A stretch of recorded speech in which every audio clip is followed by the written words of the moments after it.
দেখো আমরা লাস্ট দিন পোলারিটি পড়েছিলাম। আজকে আমরা পোলারায়ন এবং পোলারায়নের বিভিন্ন তোমার শর্তাবলী বা ফাজানের জন্য ফাজানের নিয়ম আর কি, ফাজানের পোলারায়ন নিয়ম, এই বিষয়গুলো পড়ব। দেখো পোলারায়ন বলতে আমরা কি বলেছিলাম, বা আয়নের বিকৃতি। মনে করো এটা হচ্ছে একটা পজিটিভ চার্জ, এটা হচ্ছে একটা পজিটিভ চার্জ, এটা হচ্ছে একটা নেগেটিভ চার্জ। এই পজিটিভ চার্জের মধ্যে নিউক্লিয়াস আছে, এই নিউক্লিয়াসটা তোমার অনেক জোরে ইলেকট্রনকে আকর্ষণ করতে পারে। এখন এই পজিটিভ চার্জ যদি এই ইলেকট্রনকে সে আকর্ষণ করে ফেলে, এদিকে টেনে নিয়ে আসে, তখন এই ইলেকট্রন মেঘের আকারটা পরিবর্তন হয়ে যায়। ঠিক আছে, তাহলে ইলেকট্রন মেঘকে আকর্ষণ করে। তাহলে এই যে ক্যাটায়ন কর্তৃক অ্যানায়নের ইলেকট্রন মেঘের আকর্ষণের যে ক্ষমতা বা সেটাকে আমরা পোলারায়ন বলবো। এবং মূলত ক্যাটায়ন কর্তৃক অ্যানায়নের বিকৃতি, দেখো আকারটা বিকৃতি হয়ে গেছে না, এটা ছিল গোল বাট হয়ে গেছে এমন, তাহলে এটা হচ্ছে পোলারায়ন। ঠিক আছে, এবং আরেকটু যদি আমরা ইনডেপথ বুঝি, সেটা হচ্ছে মূলত এটা ছিল তোমার একটা আয়নিক যৌগ। এটা কি ছিল? আয়নিক যৌগ। দেখো একটা ক্যাটায়ন আছে, একটা অ্যানায়ন আছে, তার মানে একটা আয়নিক যৌগ না? এটা একটা কি যৌগ? এটা একটা আয়নিক যৌগ। তাহলে এই আয়নিক যৌগটা তোমার এই জায়গায় দেখো, এই জায়গায় এটা মূলত অনেক জোরে আকর্ষণ করছে না ইলেকট্রনগুলোকে, ফলে আয়নিক যৌগটা মূলত তোমার অনেকটা সমযোজী যৌগের মতো হয়ে যাচ্ছে। মানে ইলেকট্রনটা দেখো মাঝখানে চলে আসে, তার মানে অনেকটা শেয়ার করার মতো পরিস্থিতি। তাহলে আয়নিক যৌগের সমযোজী বৈশিষ্ট্য হচ্ছে মূলত পোলার আয়নটা। বুঝতে পারছো? তাহলে ছিল তারা আয়নিক, বাট হইতে চাচ্ছে তারা কি? তোমার সমযোজী। তাহলে এটা হচ্ছে আয়নিক যৌগের সমযোজী বৈশিষ্ট্য, মানে আয়নিক যৌগের ব্যতিক্রম, মানে তোমার বিচ্যুতি বলতে পারো। আয়নিক যৌগের বিচ্যুতি হচ্ছে মূলত কি? পোলার আয়নটা। বুঝে গেছে কি? তাহলে এই জায়গায় আমাদের একটা ছবি দেওয়া আছে, এটা হচ্ছে সম্পূর্ণ আয়নিক যৌগ, এটা হচ্ছে আংশিক আয়নিক যৌগ, পজিটিভ এবং নেগেটিভ এবং পজিটিভ আছে। এটা হচ্ছে তোমার আংশিক সমযোজী, মানে হলো তোমার এই ক্ষেত্রে দেখো সামান্য এদিকে শেয়ার হয়ে গেছে ইলেকট্রনটা, তাই আংশিক সমযোজী। আর এটা হচ্ছে পোলার সমযোজী, এতটা তারা তড়িৎনাত্মকতার পার্থক্য থাকার কারণে ছিল তারা এমনি সমযোজী যৌগ, মানে ইলেকট্রন শেয়ার করছে। বাট এই যে তারা ছিল কিন্তু এমন, হ্যাঁ তারা ছিল কেমন? এমন। বাট তারার মধ্যে তড়িৎনাত্মকতার পার্থক্য আছে। তড়িৎনাত্মকতার পার্থক্যের জন্য একদিকে তোমার ডেল্টা প্লাস সৃষ্টি হয়ে গেছে, আর দিকে ডেল্টা মাইনাস সৃষ্টি হয়ে গেছে। তাহলে ছিল তারা সমযোজী, হইতে চাচ্ছে তারা কি? আয়নিক। তাহলে স্বাভাবিকভাবে তো তোমার সমযোজী যৌগে পজিটিভ নেগেটিভ থাকে না, যেমনটা এখানে সমযোজী যৌগে কোনো পজিটিভ নেগেটিভ দেখতে পাচ্ছ না।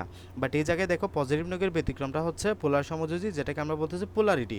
এটা হচ্ছে কি মূলত? এটা হচ্ছে তোমার পোলারিটি। তাহলে পোলারিটি হলো মূলত সমযোজী যৌগের আয়নিক বৈশিষ্ট্য। সমযোজী যৌগের আয়নিক বৈশিষ্ট্য হচ্ছে পোলারিটি। এখানে মূলত তড়িৎনাত্মকতার পার্থক্যের জন্য পরমাণুর যে শেয়ারকৃত ইলেকট্রন, ওই শেয়ারকৃত ইলেকট্রনকে আমাদের নিউক্লিয়াস তার কেন্দ্রের দিকে আকর্ষণ করে। তাহলে একটা যৌগ ইলেকট্রন আকর্ষণ করে নিজের দিকে টেনে আনে, অপর একটা যৌগ ইলেকট্রনটা কম পাচ্ছে, এই জন্য এদিকে পজিটিভ সৃষ্টি, এদিকে নেগেটিভ সৃষ্টি হয়, এইভাবে করে হয়। আর একদিকে দেখো, এদিকে হচ্ছে আমার তোমার চিল আয়নিক, বাট এক্ষেত্রে পজিটিভটা নেগেটিভ দিকে, আর নেগেটিভটা ইলেকট্রন মেকে আকর্ষণ তোমার টেনে আনে বিধায় আয়নের আকৃতিটা পরিবর্তন হয়ে গেছে, ফলে অনেকটা ইলেকট্রন শেয়ার করার মতো পরিস্থিতি, ফলে আংশিক সমযোজী। এবং আয়নিক যৌগের সমযোজী বৈশিষ্ট্য হচ্ছে মূলত তোমার কি? পোলার আয়ন। তাহলে এটা হচ্ছে পোলারিটি, এটা হচ্ছে পোলার আয়ন। আমাদের মেইন পোলার আয়ন এখানে আলোচ্য বিষয়। ঠিক আছে, তো দেখো আমরা আয়নিক যৌগের কিছু বৈশিষ্ট্য জানি। আয়নিক যৌগের দ্রাব্যতা, আয়নিক যৌগের গলনাঙ্ক, স্ফুটনাঙ্ক, এগুলো স্বাভাবিকভাবে বেশি হয়, তাই না, সমযোজী যৌগের তুলনায়। এই বৈশিষ্ট্যগুলো আমাদের এখানে লাগবে কিন্তু। তো দেখো, অ্যানায়নের পোলারায়ন নিঃসন্দেহে আদর্শ আয়নিক যৌগের ধর্ম থেকে বিচ্যুতি, মানে হলো আদর্শ আয়নিক যৌগে যেগুলো আছে এই যৌগ থেকে, এই যে এই ধর্ম থেকে মূলত একটা বিচ্যুতি না, তারা ছিল আয়নিক বাট এখন হয়ে যেতে চাচ্ছে সমযোজীর মতো। তাহলে এই কারণে পোলার আয়নের পরিমাণ বৃদ্ধির সাথে সাথে আয়নিক যৌগের বিভিন্ন ধর্ম ক্রমহ্রাস এবং সমযোজী ধর্ম বৃদ্ধি পায়। মানে খেয়াল করো, পোলার আয়ন যত বেশি হবে পোলার আয়ন মানে কি? পোলার আয়ন মানে হলো আয়নিক যৌগটা হইতে চাচ্ছে কি? সমযোজী। যেগুলো বাল্যবন্ত মাথায় ঢুকায় নাও, কনসেপ্টগুলো ক্লিয়ার না হলে তুমি সিকিউ সলভ করতে হেভি সমস্যায় পড়বা। তাহলে পোলার আয়ন বিষয়টা হচ্ছে মূলত কি? পোলার আয়ন বিষয়টা হচ্ছে ছিল আয়নিক, হইতে চাচ্ছে সমযোজী, ছিল আয়নিক, হইতে চাচ্ছে কি? সমযোজী। এটা হচ্ছে তোমার পোলার আয়ন। এটা হচ্ছে মূলত কি? পোলার আয়ন। তাহলে পোলার আয়ন বিষয়টা হচ্ছে তারা ছিল আয়নিক, হইতে চাচ্ছে কি? সমযোজী। তাহলে আমি যদি বলি পোলার আয়ন বাড়ছে, পোলার আয়ন বাড়া মানে কি? আয়নিক যৌগটা আয়নিক বৈশিষ্ট্যটা কমা, সমযোজী বৈশিষ্ট্যটা বাড়া। আলটিমেটলি পোলার আয়ন বাড়া মানে কি? সমযোজী বৈশিষ্ট্যটা বাড়া। আলটিমেটলি পোলার আয়ন বাড়া মানে কি? সমযোজী বৈশিষ্ট্যটা বাড়া। বা এক কথায় বলতে পারো, পোলার আয়ন বাড়া মানে হলো আয়নিক বৈশিষ্ট্যটা কমা, আয়নিক বৈশিষ্ট্যটা কমা। পোলার আয়ন বাড়া মানে আয়নিক বৈশিষ্ট্যটা কমা। এখন আয়নিক বৈশিষ্ট্যটা কমা মানে কি? দ্রাব্যতা কমা। আয়নিক বৈশিষ্ট্যটা কমা কমা মানে কি? তোমার গলনাঙ্ক কমা। আয়নিক বৈশিষ্ট্য কমা মানে কি? স্ফুটনাঙ্ক কমা, এগুলো কিন্তু রিলেট করতে হবে। তোমরা এগুলো কিন্তু এখনই যদি কনসেপ্ট ক্লিয়ার না করো, আমরা একটু পরে যখন একটু টাস টাস করে চার্ট মিলাবো তখন কিন্তু মাথা ঘুরবে। সো ভালো মতো করে মাথায় রাখো, পোলারায়ন মানে হলো আয়নিক যৌগের সমযোজী বৈশিষ্ট্য। ছিল তারা আয়নিক, হইতে চাচ্ছে সমযোজী। তার মানে পোলারায়ন বাড়া মানে হলো সমযোজী বৈশিষ্ট্যটা বাড়া। আই রিপিট, পোলারায়ন বাড়া মানে হলো সমযোজী বৈশিষ্ট্যটা বাড়া, অথবা পোলারায়ন বাড়া মানে হলো আয়নিক বৈশিষ্ট্যটা কমা। পোলারায়ন বাড়া মানে হলো আয়নিক বৈশিষ্ট্যটা কমা। তাহলে দুইটা কথা বলতে পারো, পোলারায়ন বাড়া মানে হলো সমযোজী বৈশিষ্ট্যটা বাড়া, পোলারায়ন বাড়া মানে হলো সমযোজী আয়নিক বৈশিষ্ট্যটা কমা। আয়নিক বৈশিষ্ট্যটা কমা মানে কি? আমরা জানি আয়নিক যৌগের দ্রাব্যতা বেশি হয় সমযোজীর চাইতে। আমরা জানি আয়নিক যৌগের গলনাঙ্ক বেশি হয় সমযোজী যৌগের চাইতে। আমরা জানি আয়নিক যৌগের স্ফুটনাঙ্ক বেশি হয়। তাহলে আয়নিক যৌগের ক্ষেত্রে সব ক্ষেত্রে বেশি। তাহলে যখন আয়নিক বৈশিষ্ট্য কমবে, এগুলোও কমবে, খুব স্বাভাবিক বিষয়। তাহলে পোলারায়ন বাড়লে আয়নিক বৈশিষ্ট্য কমবে, আলটিমেটলি এগুলো সব কমবে। বুঝতে পারছো? আর যদি পোলারায়ন কমে তাহলে আয়নিক বৈশিষ্ট্য বাড়বে, এগুলাও বাড়বে। আমরা আয়নিক দিয়ে মনে রাখবো। আয়নিক দিয়ে মনে রাখলে তোমার জন্য বোঝাটা সহজ হয়ে যাবে, কারণ আয়নিক যৌগের সাথে মূলত দ্রাব্যতা এগুলো আমরা রিলেট করতে পারি। তাহলে আমরা দেখো এখানে উল্টা করে নাও তুমি, আয়নিক পোলারায়ন বাড়া মানে কি? আয়নিক যৌগের জন্য ঠিক উল্টা আয়নিক বৈশিষ্ট্য। তাহলে পোলারায়ন দিয়ে আমরা কি মনে রাখবো? আয়নিক বৈশিষ্ট্য। পোলারায়ন যদি বাড়ে, মনে রাখো, পোলারায়ন যদি বাড়ে আয়নিক বৈশিষ্ট্য কি হবে? আয়নিক বৈশিষ্ট্য কমবে। উল্টা পোলারায়ন যদি কমে আয়নিক বৈশিষ্ট্য কি হবে? বাড়বে। উল্টা, ঠিক আছে? তাহলে পোলারায়ন যদি কমে আয়নিক বৈশিষ্ট্য বাড়বে, পোলারায়ন যদি বাড়ে আয়নিক বৈশিষ্ট্য কমবে। উল্টা, ঠিক আছে? উল্টা সবসময় পোলারায়নের সাথে আয়নিক বৈশিষ্ট্য উল্টা। আর আমরা জানি আয়নিক বৈশিষ্ট্যের সাথে দ্রাব্যতা রিলেটেড।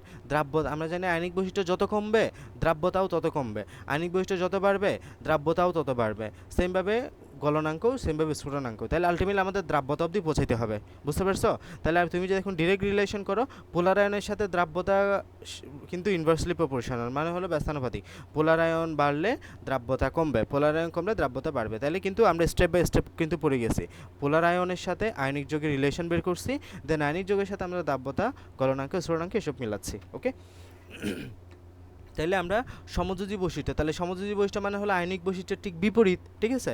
এই যে এখানে দেখো, পোলারায়নের পরিমাণ বৃদ্ধি পেলে আয়নিক বৈশিষ্ট্যের বিভিন্ন ধর্ম হ্রাস পায়। বুঝতে পারছো? এই যে আয়নিক যৌগের বিভিন্ন ধর্ম হ্রাস পায়, আয়নিক যৌগের ধর্ম হ্রাস পাওয়া মানে কি? সমযোজী ধর্ম বৃদ্ধি পাওয়া, এটাই বলছে। এখন আসো ফাজানের নিয়মটা মূলত কি? ফাজানের নিয়মটা হচ্ছে মূলত আমাদের এই যে পোলারায়নের সাথে রিলেটেড, মানে ফাজানের নিয়মের টোটাল এখানে 3টা নিয়ম আছে। তোমরা এগুলো মুখস্থ করলে করতে পারো, বাট আমি একটা শর্টকাট শিখিয়ে দিই। এই শর্টকাট দিয়ে তোমরা মোটামুটি ইন ডেপথ 100% কভার হয়ে যাবে। এটা হচ্ছে ক্যাটামিয়া ছোট, অ্যানামিয়া বড়। ক্যাটামিয়া ছোট, অ্যানামিয়া বড়। অ্যানামিয়া বড়। দেন ক্যাটাইয়ে অ্যানাইয়ে বাড়িলে চার্জ, এটা প্রত্যেকের বইয়ে লিখে রাখতে পারো। ক্যাটাইয়ে অ্যানাইয়ে বাড়িলে চার্জ ডিকে ধরো। ঠিক আছে? তাহলে এই গল্পটা, এই ছন্দটার মাধ্যমে আমরা টোটাল ফাজানের নিয়মটা শেষ করব। তাহলে দেখো, এগুলো সব শর্ত হলো পোলারায়ন বাড়ে, এগুলা হলে কি হয়? পোলারায়ন বাড়ে। তাহলে ক্যাটামিয়া ছোট, অ্যানামিয়া বড়। ক্যাটামিয়া ছোট, অ্যানামিয়া বড়, এটা হচ্ছে অ্যানায়ন, এটা হচ্ছে ক্যাটায়ন। তাহলে ক্যাটামিয়া ছোট, অ্যানামিয়া বড়, ক্যাটাইয়ে অ্যানাইয়ে বাড়িলে চার্জ ডিকে ধরো। তাহলে দেখো, ক্যাটামিয়া ছোট মানে হলো ক্যাটায়ন যত ছোট হবে পোলারায়ন তত বাড়বে। অ্যানামিয়া বড় মানে হলো অ্যানায়ন যত বড় হবে পোলারায়ন তত বাড়বে। ক্যাটাইয়ে অ্যানাইয়ে বাড়িলে চার্জ মানে ক্যাটায়নে এবং অ্যানায়নে যদি চার্জ বাড়ে তখন পোলারায়ন বাড়বে। ডিকে ধরো মানে হলো ডি অরবিটাল যেখানে থাকবে সেখানে পোলারায়ন বেশি হবে। আমার কথাটা কি বুঝতে পারছো? তাহলে ক্যাটামিয়া ছোট, অ্যানামিয়া বড়, এই পোলারায়ন যদি না বুঝো, ফাজানের নিয়ম যদি না বুঝো, তুমি সিকিউতে আটকে যাবা, কারণ সিকিউতে প্রচুর পরিমাণে ফাজানের নিয়মটা আসে। সো দেখো, আমরা পোলারায়নের প্রথম নিয়ম পড়বো এটা, দেন এটা এভাবে পড়ে যাবো। তাহলে ক্যাটামিয়া ছোট, অ্যানামিয়া বড়, ক্যাটাই অ্যানাইয়া বাড়িলে চার্জ ডিকে ধরো। ক্যাটামিয়া ছোট মানে হলো ক্যাটায়ন যত ছোট হবে পোলারায়ন তত বাড়বে। অ্যানামিয়া বড় মানে হলো অ্যানায়ন যত বড় হবে পোলারায়নও তত বাড়বে। ক্যাটাই অ্যানাইয়া বাড়িলে চার্জ মানে দুইটা যদি চার্জ হয়, মনে করো একটা হচ্ছে ক্যালসিয়াম প্লাস আর একটা হচ্ছে ক্যালসিয়াম 2+, কোনটাতে পোলারায়ন বেশি হবে? যেটাতে চার্জ বেশি। এখানে 2+ না, এখানে শুধু প্লাস, তার মানে এখানে চার্জ বেশি হবে, পোলারায়ন বেশি হবে। বুঝতে পারছো? তাহলে এটা আমরা পড়লাম। এবং ডিকে ধরো, যেখানে ডি অরবিটাল পাবো সেখানে পোলারায়নটা বেশি হবে। তাহলে দেখো আমরা পোলার আয়নের সাথে কি পড়ছি, পোলার আয়নের সাথে আয়নিক বৈশিষ্ট্য ব্যস্তানুপাতিক, পোলার আয়ন যত বেশি হবে আয়নিক বৈশিষ্ট্য তত কমবে, আয়নিক বৈশিষ্ট্য যত কমবে তোমার গলনাঙ্ক স্ফুটনাঙ্ক দ্রাব্যতাও তত বেশি কমতে থাকবে। ওকে, আমরা বিভিন্ন যখন সলভ করব তখন যাতে এগুলো টাস টাস করে ধরতে পারো। আসো আমরা প্রথম নিয়মটা ফলো করি। প্রথম নিয়মটা এখানে কি বলছে, আমরা এগুলো শর্ত অনুসারে তুমি করতে পারো, ক্যাটায়ন ছোটো হলে অ্যানায়ন বড় হলে এগুলো এখন তুমি রিলেট করতে পারবে। দেখো তাহলে কি বলছে, ক্যাটায়ন এবং অ্যানায়নের চার্জের পরিমাণ, তাহলে আমাদের এখানে কি বলছে ক্যাটায়ন অ্যানায়ন বাড়িলে চার্জ, তাহলে আমরা কি বুঝছি যে চার্জ যত বেশি হবে পোলার আয়ন তত বেশি হবে, চার্জ যত বেশি হবে পোলার আয়ন তত বেশি হবে।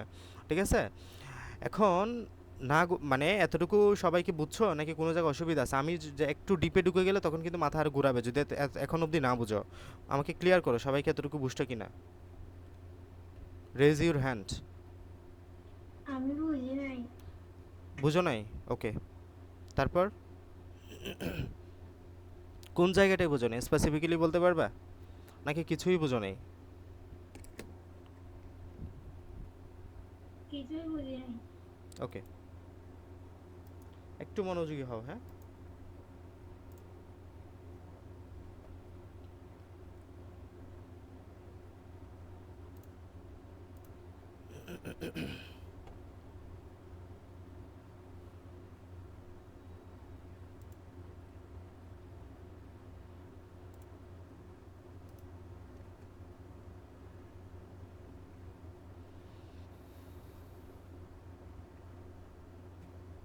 দেখো আমরা পড়ছি পোলার আয়ন। আগে পোলার আয়ন বিষয়টা বুঝতে হবে তোমাকে। হ্যাঁ, পোলার আয়ন বিষয়টা বুঝতে হবে।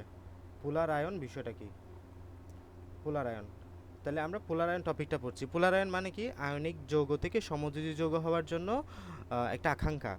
মানে আমরা আয়নিক যৌগ মানে পড়ছি কি, আয়নিক যৌগ, আয়নিক যৌগ মানে এখানে কি থাকবে তোমার, একটা ক্যাটায়ন থাকবে একটা অ্যানায়ন থাকবে। ঠিক আছে, একটা কি থাকবে, একটা ক্যাটায়ন থাকবে একটা অ্যানায়ন থাকবে। ঠিক আছে, এটা হচ্ছে আয়নিক যৌগ। আমরা এরপরে হলো সমযোজী যৌগ মানে কি পড়ছি, সমযোজী যৌগ মানে হলো, সমযোজী যৌগ মানে কি থাকবে এখানে, সমযোজী যৌগ মানে ইলেকট্রন শেয়ার করবে, ইলেকট্রন শেয়ার করবে মানে হলো এমনটা অনেকটা এমন এরকম করে তারা ইলেকট্রনটা শেয়ার করবে। এখানে একটা ইলেকট্রন আছে এখানে একটা ইলেকট্রন, এভাবে করে ইলেকট্রনটা তারা শেয়ার করে মাঝখানে। আর ক্যাটায়ন অ্যানায়ন মানে এখানে একটা ক্যাটায়ন থাকবে এখানে একটা অ্যানায়ন থাকবে, এভাবে করে আমাদের আয়নিক যৌগ সমযোজী যৌগ তৈরি হয়। এগুলো ছোটোকালের পড়া, একদম আমরা ছোটো অবস্থায় পড়ে আসছি। তাহলে আয়নিক যৌগ মানে কি, এক্ষেত্রে ক্যাটায়ন থাকবে অ্যানায়ন থাকবে, সমযোজী যৌগ মানে কি ইলেকট্রন শেয়ার করবে। আশা করছি এতটুকু বুঝছো। পোলার আয়ন হলো একটা ব্যতিক্রম, মানে হলো তারা ছিল আয়নিক। মনে করো আমি একটা আয়নিক যৌগ আঁকলাম, হ্যাঁ আয়নিক যৌগ আঁকলাম, এটা একটা আয়নিক যৌগ যেখানে একটা ক্যাটায়ন আছে, যেখানে একটা কি আছে, বা আমি এটা এদিকে আঁকলাম, এটা হচ্ছে তোমার অ্যানায়ন, এটা হচ্ছে ক্যাটায়ন। তাহলে এখানে একটা অ্যানায়ন আঁকলাম, এদিকে একটা ক্যাটায়ন আঁকলাম। ওকে, তাহলে এটা হচ্ছে একটা কি আয়নিক। আয়নিক কেন আয়নিক বললাম, কারণ এখানে আমাদের ক্যাটায়ন অ্যানায়ন সৃষ্টি হয়েছে। কারণ ক্যাটায়ন অ্যানায়ন কোথায় সৃষ্টি হয়, আয়নিক যৌগে হয়। ঠিক আছে, তাহলে আমাদের এটা ক্যাটায়ন এবং অ্যানায়ন হলো। এখন এই যে এখানে একটা মানে তোমার একটা ধর্মটা হচ্ছে এমন, এটা ক্যাটায়ন না, তার মানে এখানে নিউক্লিয়াস আছে। নিউক্লিয়াস কেমন চার্জ বিশিষ্ট, পজিটিভ চার্জ, পজিটিভ চার্জ। তাহলে এখানে তো অনেকগুলো ইলেকট্রন আছে। এখন কী করে এই পজিটিভটা এই ইলেকট্রনগুলোকে আকর্ষণ করে, ইলেকট্রনগুলোকে কি করে আকর্ষণ করে, আকর্ষণ করে এই দিকে টেনে নেয়, এই দিকে টেনে নেয়। তাহলে ঘটনা ঘটবে কি দেখো, এই পজিটিভটা ঠিকঠাক থাকবে, এই নেগেটিভটাকে এই বা ইলেকট্রনগুলোকে তোমার এই রকম করে তারা টেনে নেয়। তাহলে দেখো এটা কিসের মতো হয়ে গেছে, আমরা জানি এরকম, এটা ছিল তোমার এরকম তাদের মধ্যে দূরত্ব, বাট ইলেকট্রনগুলো এখন চলে আসছে তোমার এরকম মাঝখানে অনেকটা, এখানে অনেকগুলো ইলেকট্রন আছে কিন্তু, হ্যাঁ অনেকগুলো ইলেকট্রন আছে। তাহলে ইলেকট্রনগুলো মাঝখানে মানে অনেকটা শেয়ারের মতো না, অনেকটা কিসের মতো, শেয়ারের মতো। শেয়ারের মতো মানে কি, সমযোজী হওয়ার মতো। তার মানে ছিল তারা আয়নিক বাট হয়ে যাচ্ছে অনেকটা সমযোজীর মতো। ছিল তারা কেমন, ছিল তারা আয়নিক বাট হয়ে যাচ্ছে অনেকটা সমযোজীর মতো। এই ঘটনাটাই হচ্ছে মূলত পোলার আয়ন। এই ঘটনাটাই হচ্ছে কি পোলার আয়ন, মানে আয়নিক যৌগের বিচ্যুতি, আয়নিক যৌগটা বিচ্যুত হচ্ছে তার বৈশিষ্ট্য থেকে। তাহলে দেখো ছিল আয়নিক হইতে চাচ্ছে কি সমযোজীর মতো, মানে হয়ে যাচ্ছে কিসের মতো, সমযোজীর মতো। তাহলে যৌগটা যদি আয়নিক থেকে সমযোজী হয় তার ধর্ম যেগুলো আছে এগুলোও আয়নিক থেকে সমযোজীর মতো হয়ে যাবে। মানে মনে করো যে এটা যত বেশি আয়নিক তার আয়নিক বৈশিষ্ট্য তত বেশি, আর এটা যত কম আয়নিক তার আয়নিক বৈশিষ্ট্য তত কম। স্বাভাবিক বিষয়। এটা আয়নিক থেকে যত বেশি বিচ্যুত হবে, আয়নিক থেকে যত বেশি সমযোজী দিকে থাকবে, তার আয়নিক বৈশিষ্ট্য তত কমতে থাকবে, সমযোজী বৈশিষ্ট্য তত বাড়তে থাকবে। ঠিক আছে? কেন হয়? পোলার আয়নের জন্য। তাহলে পোলার আয়ন কি? পোলার আয়ন হচ্ছে এই যে ক্যাটায়ন কর্তৃক অ্যানায়নকে বিকৃত করে ফেলা। মানে হলো এটা ছিল তোমার পজিটিভ, এই পজিটিভটা ইলেকট্রনগুলোকে টেনে এদিকে নিয়ে আসা, অনেকটা ইলেকট্রন শেয়ারের মতো না সমযোজী, তাহলে ছিল তারা আয়নিক বাট হয়ে যাচ্ছে অনেকটা ইলেকট্রন শেয়ারের মতো সমযোজী। এটাই হচ্ছে তোমার পোলার আয়ন। এই পোলার আয়ন টপিক বা কনসেপ্টটা ক্লিয়ার হয়েছে কিনা এটা কনফার্ম করে এবার।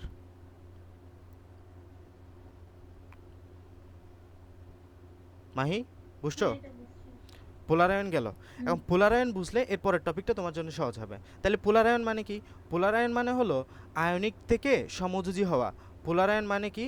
পোলারায়ন মানে হলো আয়নিক থেকে সমযোজী হওয়া। আয়নিক থেকে সমযোজী হওয়া। তাহলে বুঝো, পোলারায়ন যদি বেশি বলি, পোলারায়ন যদি আমি বলি বেশি, তাহলে এটা কি সমযোজী বেশি হবে না?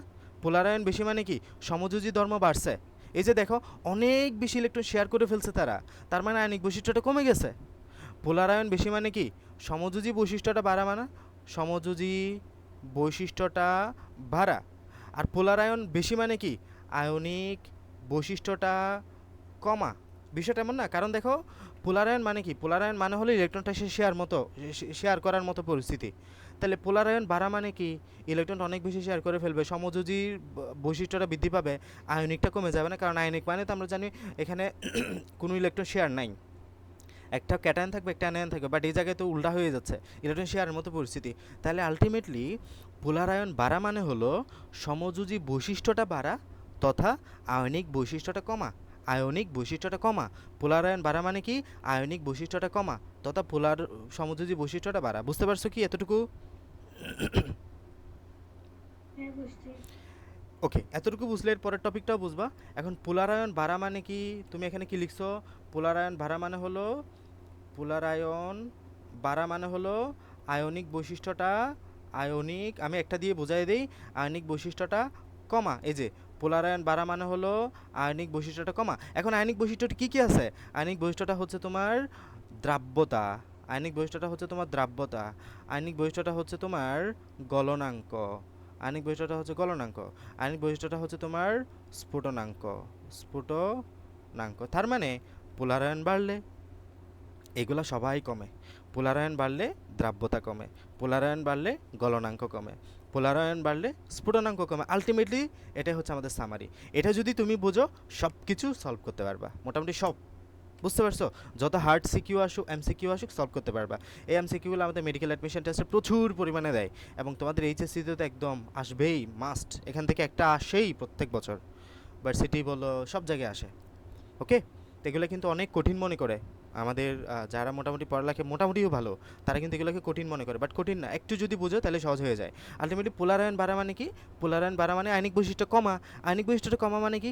দ্রাব্যতা কমে যাওয়া, গলনাঙ্ক কমে যাওয়া, স্ফুটনাঙ্ক কমে যাওয়া। তার মানে আমরা পোলারায়নের ঠিক উল্টা হলো এগুলা, পোলারায়নের ঠিক উল্টা হলো দ্রাব্যতা, গলনাঙ্ক, স্ফুটনাঙ্ক। এতটুকু কি বুঝছো? হ্যাঁ, বুঝছি। ফারজানা ইসলাম বুঝে গেছে কি? নাইমুদ্দিন?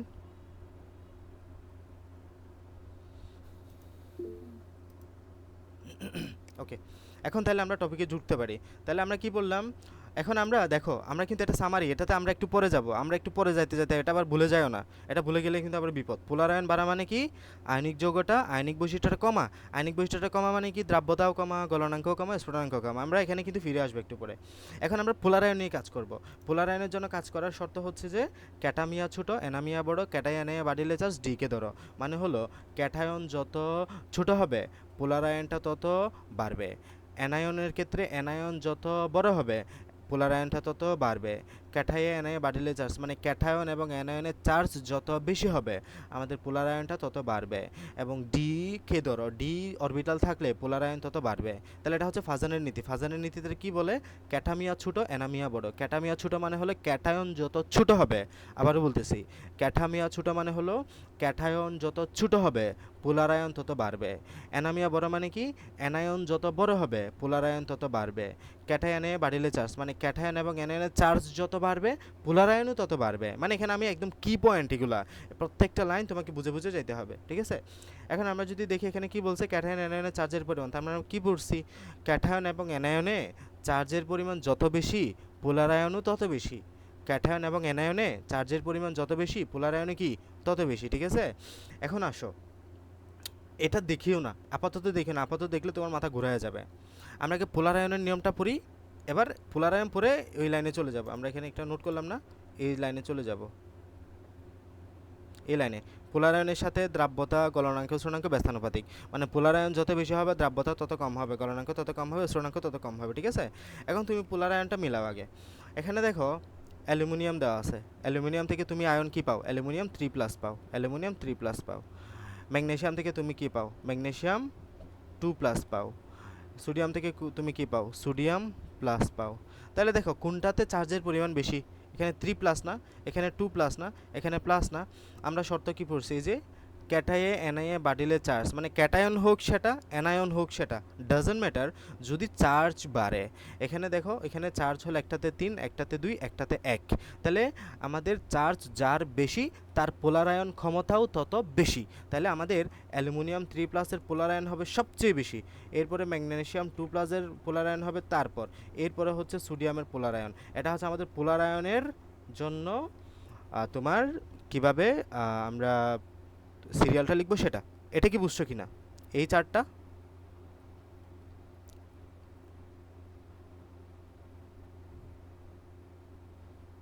রেসপন্স করো, রেসপন্স। এটা কি বুঝছো কিনা?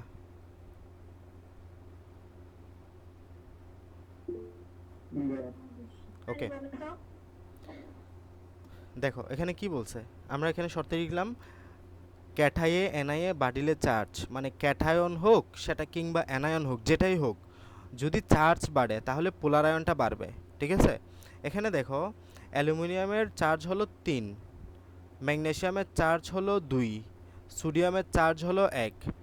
তাহলে চার্জ যত বাড়বে, চার্জ যার যত বেশি তার পোলারায়নও তত বেশি। তাহলে অ্যালুমিনিয়াম 3+-এর চার্জ বেশি না, এখানে এখানে 2, এখানে 1, এখানে 3, তাহলে 3 বড় না, এই জন্য 3-এর পোলারায়ন সবচেয়ে বেশি। এরপরে হলো ম্যাগনেসিয়ামের পোলারায়ন, এরপরে হলো সোডিয়ামের পোলারায়ন, বুঝছো? কারণ অ্যালুমিনিয়ামের ক্ষেত্রে তোমার 3টা প্লাস, মানে হলো এখানে এর চার্জ সবচেয়ে বেশি, এর জন্য তার পোলারায়ন সবচেয়ে বেশি। কারণ আমরা পড়ছি ক্যাটায় অ্যানায়ে বাড়িলে চার্জ, ক্যাটায়ন এবং অ্যানায়নের চার্জ যত বেশি পোলারায়নও তত বেশি। এরপর হচ্ছে ম্যাগনেসিয়াম, এরপর হচ্ছে সোডিয়াম, বুঝতে এবার?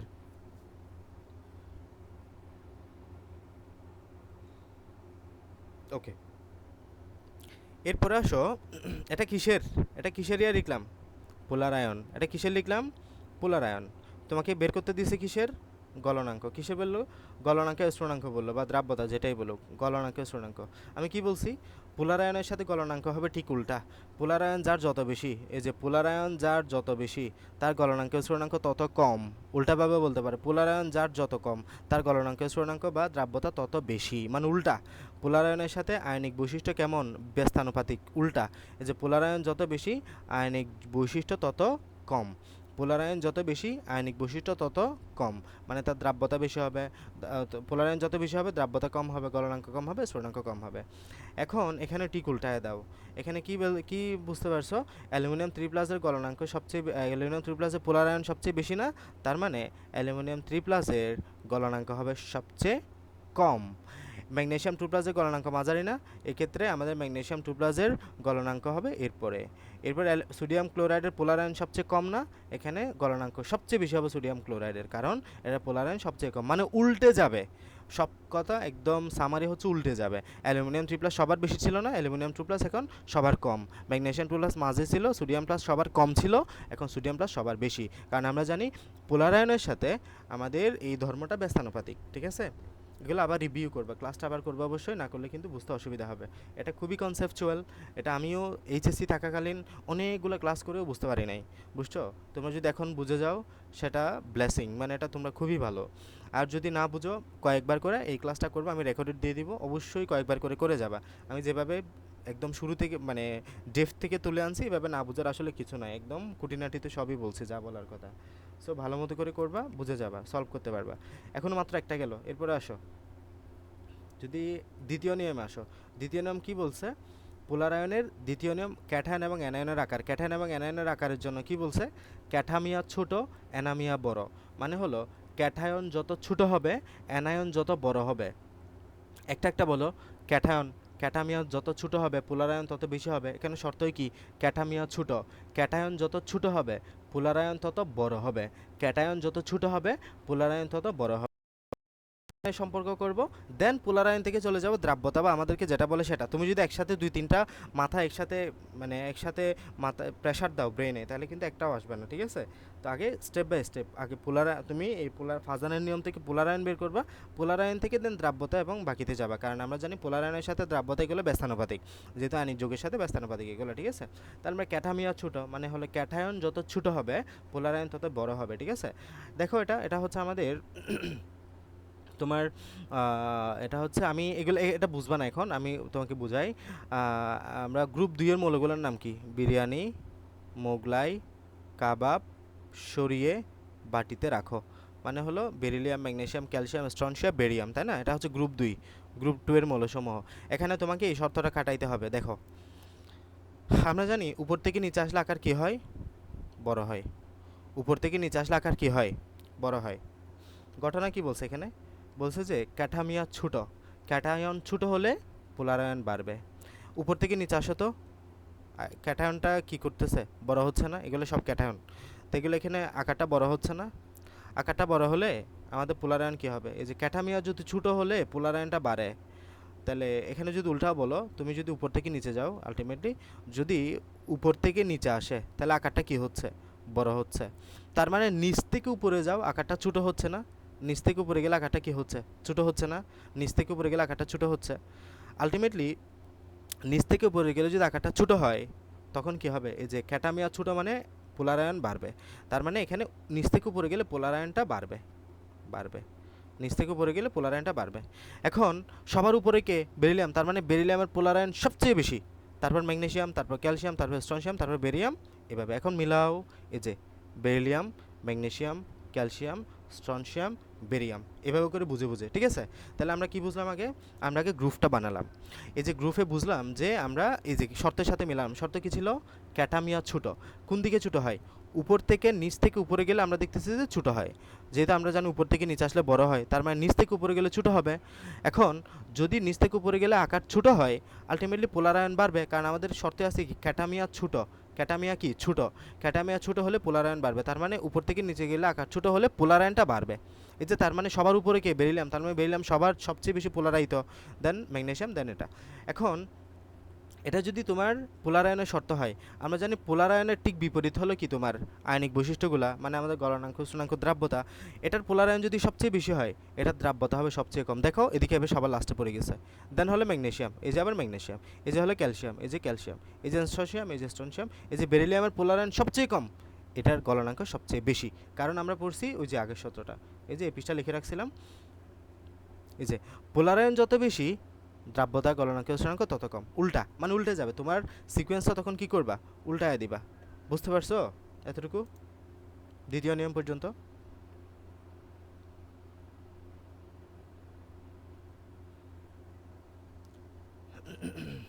ওকে। এবার আসো আমরা অ্যানায়নের আকারের ক্ষেত্রে পড়বো। অ্যানায়নের আকার ক্ষেত্রেও সেম আমরা একটা শর্ত অ্যাপ্লাই করব। দেন দেখো, তাহলে অ্যানায়নের ক্ষেত্রে আমরা কি পড়লাম? অ্যানায়নের ক্ষেত্রে আমরা দেখব যে এখানে গ্রুপ 17টা: ফ্লোরিন, ক্লোরিন, ব্রোমিন, আয়োডিন। আমরা জানি উপর থেকে নিচে আসলে আকারটা বাড়ে, তাই না? উপর থেকে নিচে আসলে আকারটা বাড়ে। আমাদের এখানে শর্ত বলছে কি?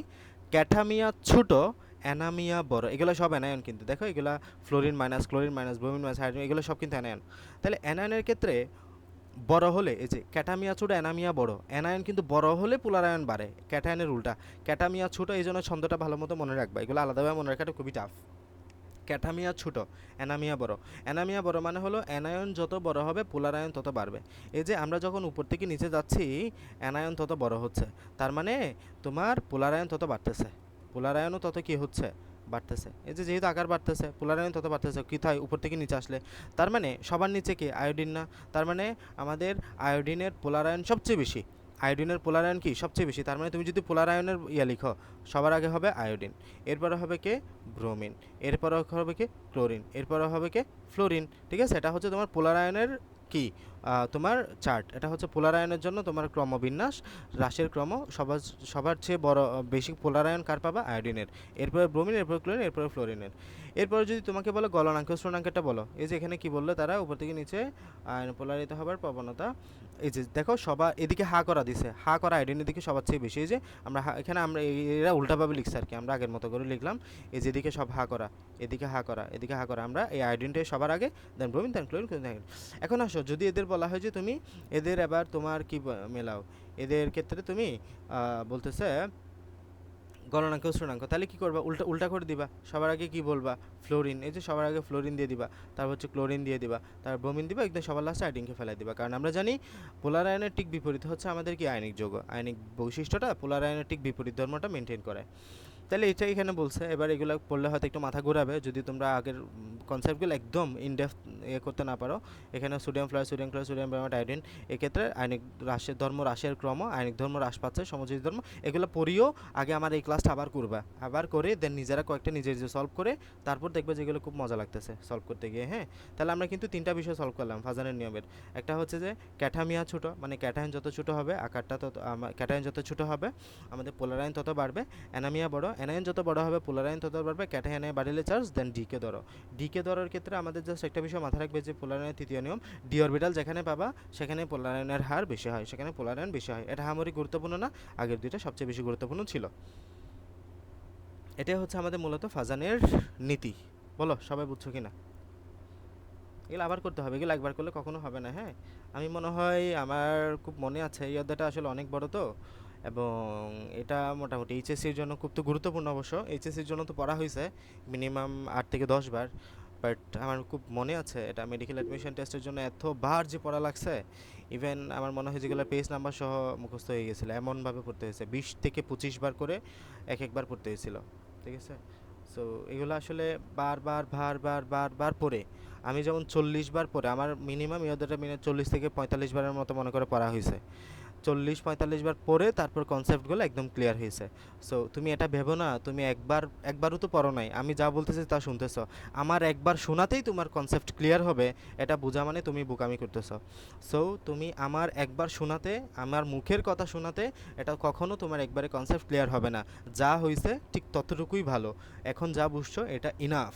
এবার আবার বলতেছি এই কথাগুলো আবার শুনবা, আমি রেকর্ড দিয়ে দিব, আবার শুনবা, দেন আরেকটু ক্লিয়ার হবে, এরপর নিজে পড়বা। নিজে পড়লে দেখবে যে এখানে 80% ক্লিয়ার হয়ে যাবে মোটামুটি। আর 20% তুমি যখন অনেক বেশি প্র্যাকটিস করবা সিকিউতে সহ গিয়ে, তাহলে দেখবা যে মোটামুটি সব পারতেছো, এখানে আর কিছু আটকানোর নাই। ঠিক আছে, সুতরাং সময় দিতে হবে, নিজের একটু সময় দিও।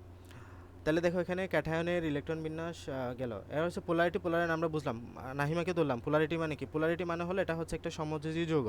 সমযোজী যৌগের মধ্যে আমরা জানি যদি তোমার তড়িৎ ঋণাত্মকতার পার্থক্য থাকে, এই যে আমাদের এখানে সমযোজী যৌগের শেয়ারকৃত ইলেকট্রনকে একটা পরমাণু নিউক্লিয়াস আকর্ষণ করে টেনে নেয়, তখন একদিকে ধনাত্মক সৃষ্টি হয়, একদিকে ঋণাত্মকতা সৃষ্টি হয়, এটা হচ্ছে পোলারিটি। ঠিক আছে, পোল সৃষ্টি হওয়া। তড়িৎ ঋণাত্মকতার পার্থক্যের জন্য সমযোজী যৌগের শেয়ারকৃত ইলেকট্রনটা যখন একদিকে ঝুঁকে যায় তখন সেটা হচ্ছে পোলারিটি।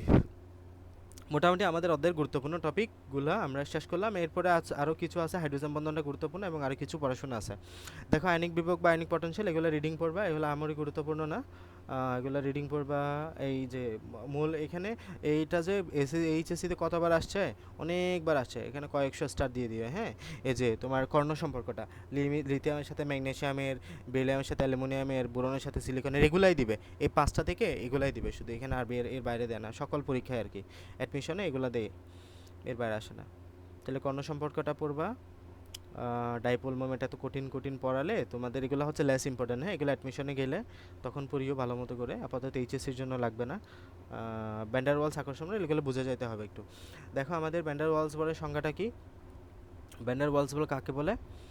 অপোলার সমযোজী অনুসময়ের আন্তঃআণবিক আকর্ষণ বলকে, মানে হলো অপোলার এরা কেমন অপোলার, একদম সমযোজীতর, একদম বিশুদ্ধ সমযোজী টাইপ।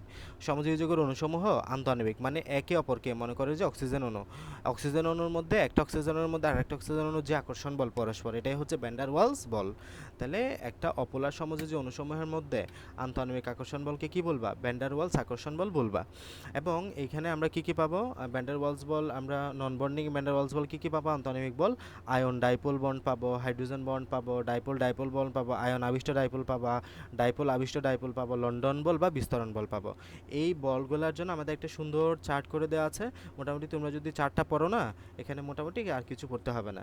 আয়নিক বন্ধনটা দেখো একদম সবার চেয়ে শক্তিশালী বন্ধন আয়নিক বন্ধনটা।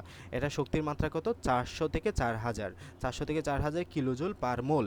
এটা শক্তি বন্ধনের মাত্রা কত, 400 থেকে 4000 কিলোজুল পার মোল। উদাহরণ আমরা কোথায় দেখব, সোডিয়াম ক্লোরাইডের ক্লাসে। এরপর হচ্ছে সমযোজী বন্ধন অ্যাপ্রক্সিমেট 150 থেকে 1100 কিলোজুল। হাইড্রোজেন হাইড্রোজেন বন্ধনতে আমরা সমযোজী বন্ধনটা দেখি।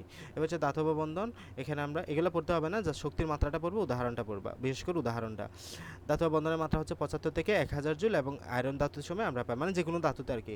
এগুলো সবচেয়ে গুরুত্বপূর্ণ। আয়ন ডাইপোল কোথায় পাও, এই যে এই উদাহরণটা মনে রাখবা থাকলেও আর কি। হ্যাঁ, এখানে শক্তির মাত্রাটা মনে না থাকলেও বাট উদাহরণগুলো মনে রাখতে হবে। সোডিয়াম এবং পানির মধ্যে আমরা আয়ন ডাইপোল পাই, মানে দেখো একটা আয়ন পাবা, এদিকে একটা ডাইপোল সৃষ্টি করতেছে, এটা পাবা। আর হাইড্রোজেন বন্ড, এই যে এই ডট ডট ডট ডট মানে হলো হাইড্রোজেন বন্ড। পানির মধ্যে আমরা হাইড্রোজেন বন্ড পাই, পানির মধ্যে আমরা কি পাই, হাইড্রোজেন বন্ড, এটা হচ্ছে পানি। এরপর হচ্ছে ডাইপোল ডাইপোল, এই যে এটা হচ্ছে আমাদের একটা ডাইপোল, এদিকে একটা ডাইপোল, ডাইপোলে ডাইপোলে যে আকর্ষণ বল, এটা হচ্ছে ডাইপোল ডাইপোল বন্ড। আয়ন আবিষ্ট ডাইপোল, এটা হচ্ছে একটা আয়ন, এটা হচ্ছে একটা আবিষ্ট ডাইপোল। হ্যাঁ, এরপর হচ্ছে ডাইপোল আবিষ্ট ডাইপোল, এদিকে একটা ডাইপোল আছে, এদিকে একটা আবিষ্ট ডাইপোল আছে। এবার হচ্ছে লন্ডন বল, এটা হচ্ছে আমাদের লন্ডন বলের উদাহরণ। এতটুকু আমাদের জানলে হবে। এবং মনে রেখো লন্ডন বলটা হচ্ছে মোটামুটি সবচেয়ে কম শক্তিশালী বল, এখানের মধ্যে সবচেয়ে কম শক্তিশালী হলো লন্ডন বল। ঠিক আছে, আমাকে নাহিমা বলো, সরি মাহি বলো, যে হাইড্রোজেন বন্ডের একটা উদাহরণ দাও, কোথায় পাবা হাইড্রোজেন বন্ডটা।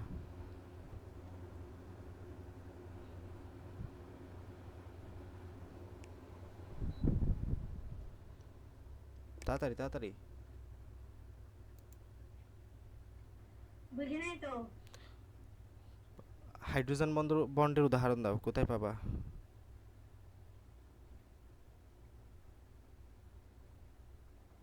পানিতে। পানিতে।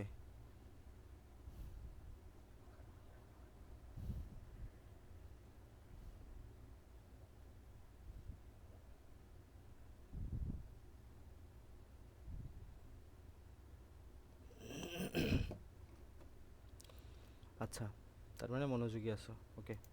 এরপর হচ্ছে যে আয়ন ডাইপোল আকর্ষণ, এগুলো আমার গুরুত্বপূর্ণ না। এখানে ডাইপোল মোমেন্টের একক হলো ডিভাই, এটা মনে রাখবা। হ্যাঁ, আয়ন ডাইপোলের একক হচ্ছে ডিভাই।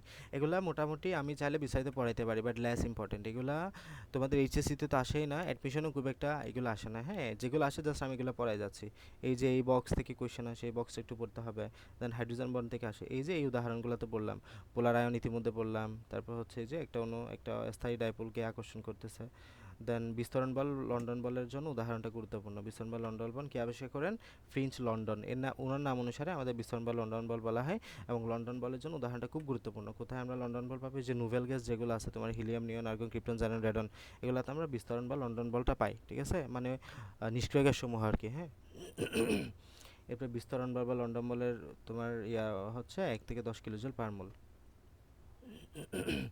বিস্তরণ বল হেলোজেন সদস্য যেগুলো আছে, মানে হলো গ্রুপ 17 মূল, এগুলোর মধ্যে আমরা এটা পেতে পারি। গোল্ড সাসপেনশন, হ্যাঁ, গোল্ড সাসপেনশন আমাদের বিস্তরণ বল লন্ডন বল থাকতে পারে। হাইড্রোজেন বন্ড খুব গুরুত্বপূর্ণ, হাইড্রোজেন বন্ডটা আমরা হাইড্রোজেন পরমাণু এবং নিঃসঙ্গ ইলেকট্রন যুগলযুক্ত অধিক ঋণাত্মক ছোট আকারের পরমাণু, যেমন নাইট্রোজেন অক্সিজেন ফ্লোরিনের মধ্যে সৃষ্ট নাইট্রোজেন হাইড্রোজেন অক্সিজেন হাইড্রোজেন এবং হাইড্রোজেন ফ্লোরাইড অধিকতর পোলার হয়। এবং এইখানে আমরা যে বন্ধনটা পাই, এরূপ পোলার অনুসমূহের মধ্যে ধনাত্মক এবং ঋণাত্মক প্রান্ত নতুনভাবে এর আকর্ষণ বল সৃষ্টি হয়, তাকে আমরা হাইড্রোজেন বন্ধন বলি। তাহলে এখানে কিছু হাইড্রোজেন বন্ধন উদাহরণ দেওয়া আছে, দেখো এগুলো খুব গুরুত্বপূর্ণ, কিন্তু হাইড্রোজেন বন্ধনের উদাহরণটা খুব আসে।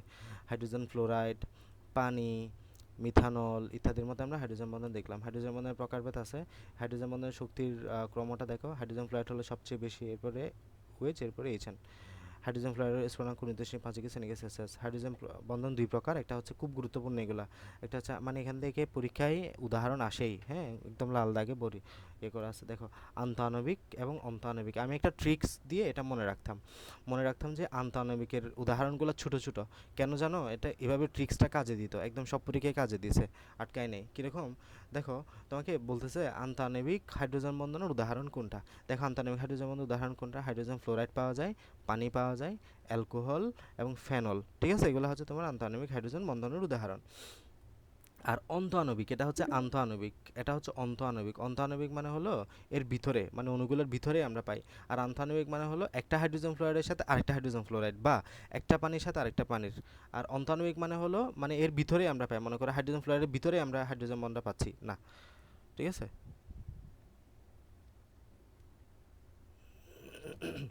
তাহলে অন্তঃআণবিক আমরা কি পাচ্ছি, অন্তঃআণবিক দেখো, অর্থো নাইট্রোফেনলের ওএইচ এবং নাইট্রোজেন ডাইঅক্সাইড গ্রুপের মধ্যে, সেলিসাইল অ্যালডিহাইড বা অর্থো হাইড্রোক্সি ভ্যানজালডিহাইডের মধ্যে।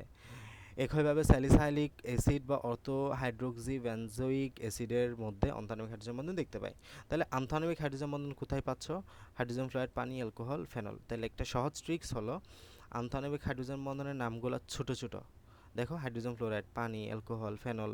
আর এদিকে অন্তঃআণবিক যেগুলো এগুলো বড় বড়, অর্থো নাইট্রোফেনল, সেলিসাইল অ্যালডিহাইড বা অর্থো হাইড্রোক্সি বেনজালডিহাইড, এটা হচ্ছে সেলিসাইলিক অ্যাসিড বা অর্থো হাইড্রোক্সি বেনজোইক অ্যাসিড। নামগুলো বড় বড় না, তাহলে আমরা মনে রাখবো যেগুলো ছোট ছোট উদাহরণ এগুলো হচ্ছে আন্তঃআণবিক, যেগুলো বড় বড় উদাহরণ এগুলো হচ্ছে অন্তঃআণবিক, ঠিক আছে। এভাবে করে আমরা উদাহরণগুলো খুব গুরুত্বপূর্ণ, এগুলো জানতেই হবে। তাহলে আন্তঃআণবিক হাইড্রোজেন বন্ধন হচ্ছে হাইড্রোজেন ফ্লোরাইড, পানি, অ্যালকোহল, ফেনল। আর অন্তঃআণবিক হচ্ছে এগুলা। এরপরে যদি আসো অর্থোনাইট্রোফেনের মধ্যে আমরা হাইড্রোজেন বন্ধন এগুলো দেখতে পারো, অর্থোনাইট্রোফেনের মধ্যে এগুলোতে আমরা অন্তঃআণবিক হাইড্রোজেন বন্ধন সৃষ্টি হয়।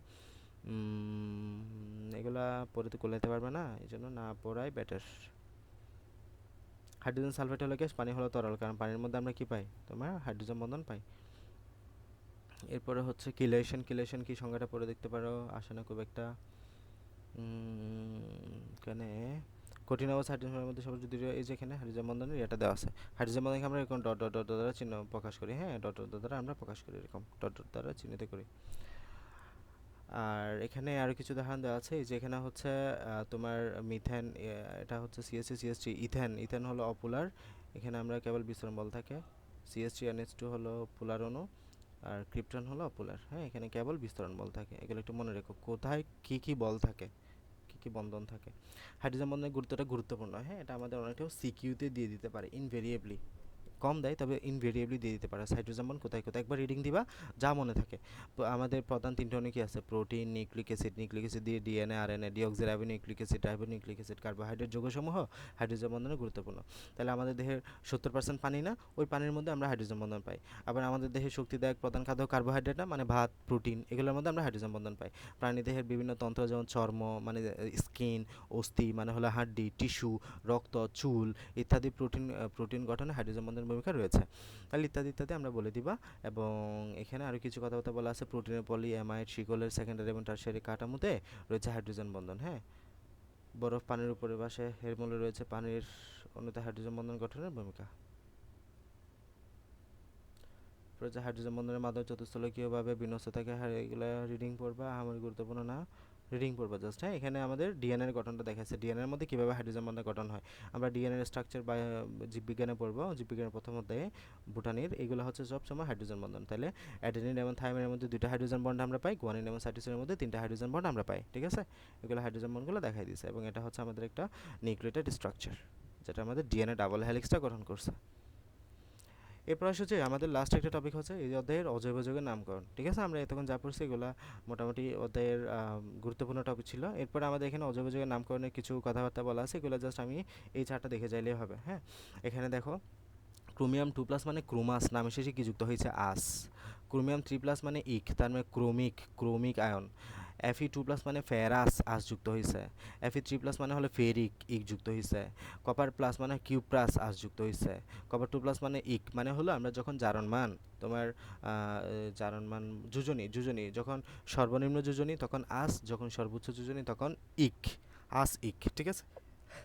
এভাবে করে আমরা নামকরণ করতে পারি। এই চারটাও জাস্ট পড়ে যাবা।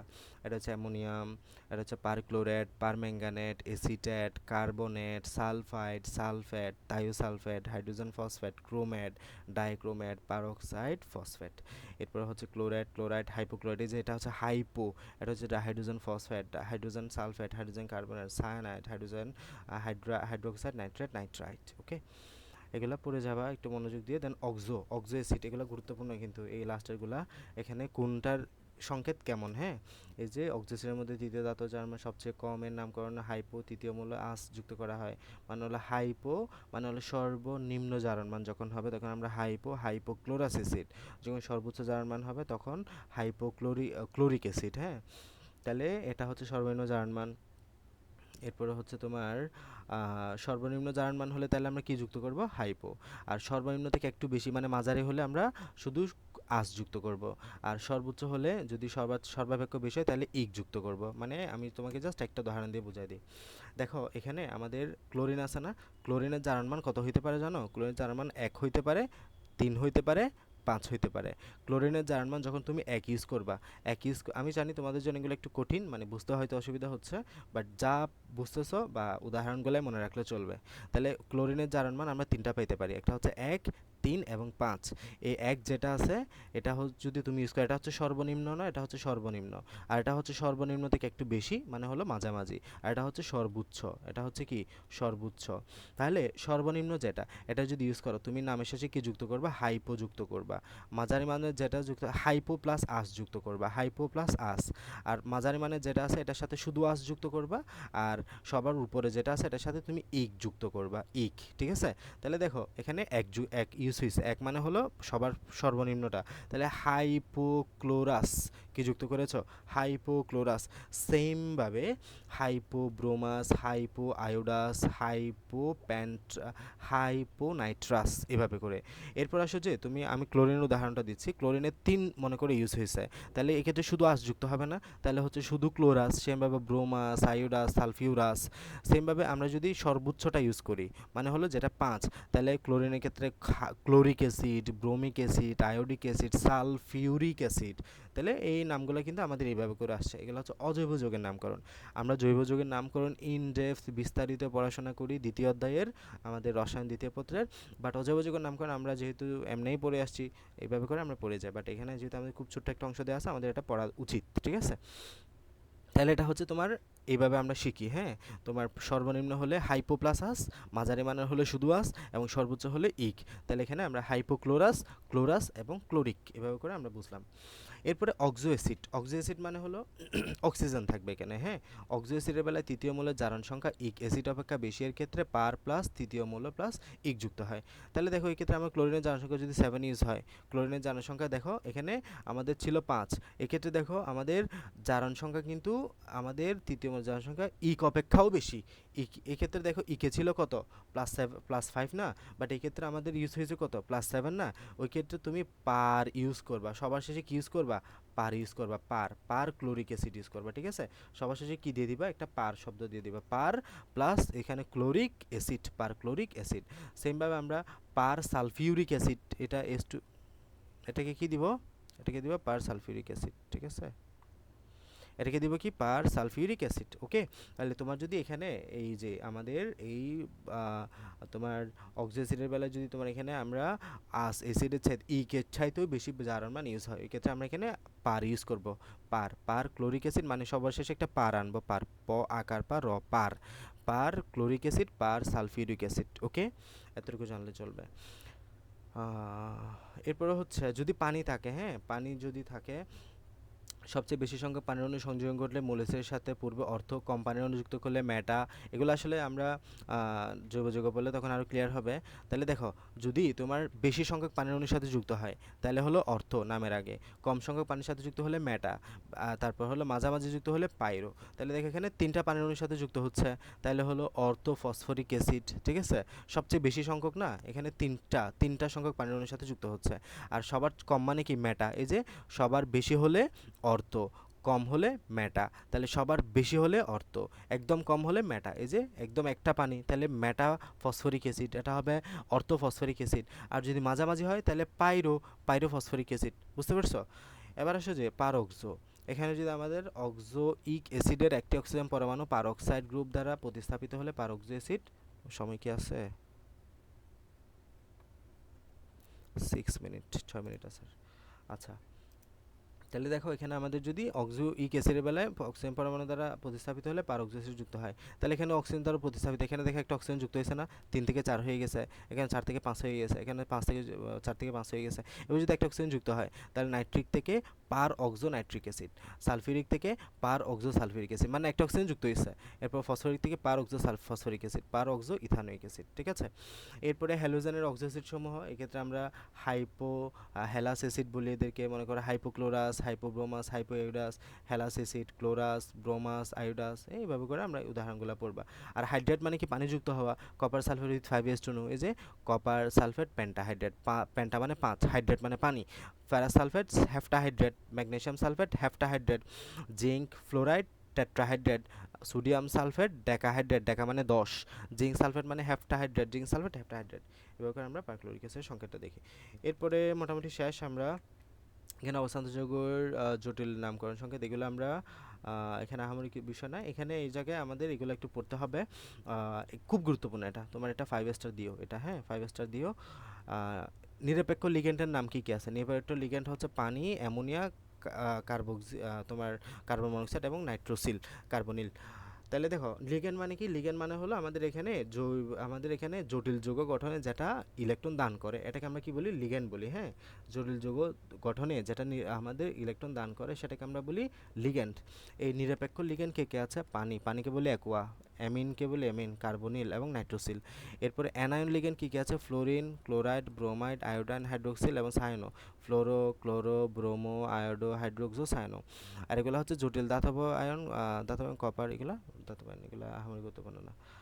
আর এগুলো মোটামুটি জেনেছ। এগুলো হচ্ছে তোমার জটিল যৌগ, হ্যাঁ। টেট্রা অ্যামিন কপার সালফেট, হেক্সা অ্যামিন কোবাল্ট ক্লোরাইড, ঠিক আছে। এরপর হচ্ছে ডাই অ্যামিন সিলভার ক্লোরাইড, ঠিক আছে। এগুলো একটু রিডিং পড়বা। শেষ অধ্যায়টা, অনেক বড় একটা অধ্যায় শেষ করলাম, অনেক কনসেপচুয়াল ছিল। আমরা পর্যায় সারণী থেকে সর্বশেষ অজৈব যৌগের নামকরণ এগুলো শেষ করলাম। ওকে।